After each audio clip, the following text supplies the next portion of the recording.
આ તરફ સંદેશ ન્યૂઝની માય વોટ માય ગુજરાત યાત્રા અમદાવાદના થલતેજમાં પહોંચી।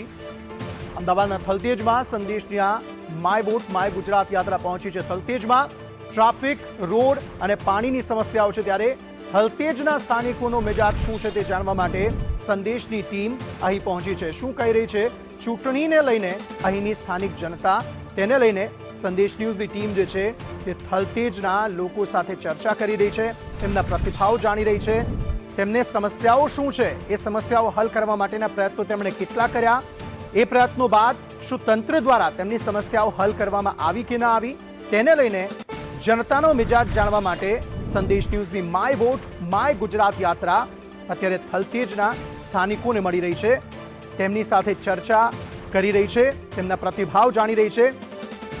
ન માત્ર થલતેજ પરંતુ સંદેશ ન્યૂઝ દ્વારા રાજ્યના અલગ અલગ જિલ્લાઓ, અલગ અલગ તાલુકાઓ અને ગ્રામ્ય વિસ્તારોમાં આ જ રીતે માય વોટ માય ગુજરાત યાત્રા થકી લોકોના પ્રતિભાવ જાણવાના પ્રયત્નો કર્યા છે, જેમાં અનેક સમસ્યાઓ તેમની સામે આવી છે। ત્યારે થલતેજના લોકો શું કહી રહ્યા છે તે જાણીએ।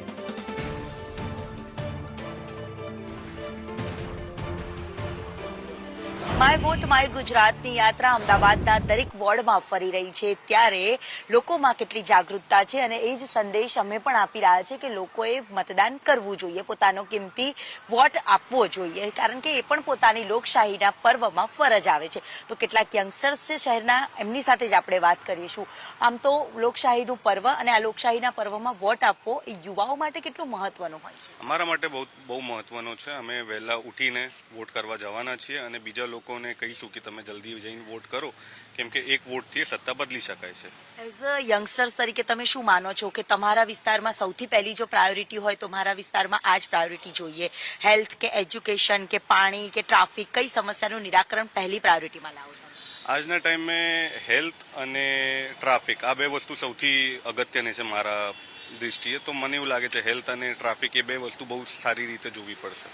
સામાન્ય રીતે આપણે અહીંયાથી રોડ ઉપર નીકળીએ છીએ ત્યારે 5 મિનિટનો રસ્તો હોય, પરંતુ ત્યાં ટ્રાફિકના કારણે કેટલી મિનિટ વગોવાનો પણ વારો આવે છે। થોડોક ટાઈમ ઇવનિંગ પીક અવર્સમાં વધારે થઈ જતું હોય છે, પણ અહીંયાના અમારે એરિયામાં અમે લકી છે કે બધું રૂટીન સારું ચાલે છે, રોડ સિસ્ટમ પણ સારું છે, નેટવર્ક પણ સારું છે। હાલ આપ વોટ માટે યુવાઓને પણ શું અપીલ કરશો? કારણ કે સન્ડે હોય છે, રજાનો દિવસ હોય છે, એટલે લોકો વોટ આપવા પણ નથી જતા। એ ટાઈમ દોરાન અહીંયા વોટિંગ થઈ જાય પછી જ્યાં ફરવા જવું હોય જઈ શકે, તો એટલીસ્ટ એમાંથી વોટિંગ વધે અને અમારી એ જ અપીલ છે કે યંગસ્ટર્સ બધા વોટિંગ વધારે કરે। તમે કેટલા વાગે વોટ કરવા જવાના? અરાઉન્ડ 8 AM, સવારે 8 વાગે। અચ્છા, ફૂલ ફેમિલી? Full family. જરૂર। તમે શું માનો છો, એક વોટનું પણ કેટલું મહત્વ રહેલું છે? વોટનું મહત્વ તો બહુ જ છે, જે સત્તા આખી પલટી જાય છે। જો એક વોટ બી ઓછો મળે ને તો એટલે દરેક નાગરિકે વોટ આપવો તો જરૂરી જ છે। એની સ્થાનિક સમસ્યા શું હશે? આપણો જે છે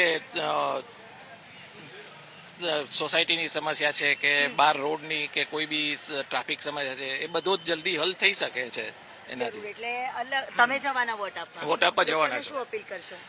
બધા જ નાગરિકે વોટ આપવો જ જોઈએ, ફરજિયાત, અને સવારમાં વહેલા જ જઈને બધા વોટ આપી આવે।